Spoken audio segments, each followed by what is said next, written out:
Why does Stake's monthly bonus change? Let's break it down simply. The bonus depends on three things: stake amount, time held, and multipliers. Here's the core formula. Bonus equals stake times time factor times multiplier. Time factor scales with days held that month, capping at a full month. Multipliers come from account tier and special promotions applied that month. Also note rounding and thresholds. Values are rounded to 2 decimals. Minimum payout rules apply. Example 1. 1,000 stake, held 15 days, time factor 0.5, multiplier 1.0. Calculation: 1,000 times 0.5 times 1 equals 500. That's the raw bonus. Example 2.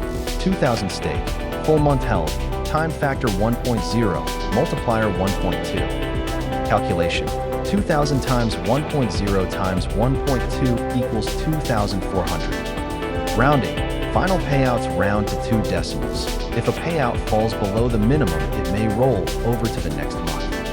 That's how monthly bonuses vary. Check your dashboard for live multipliers and exact totals.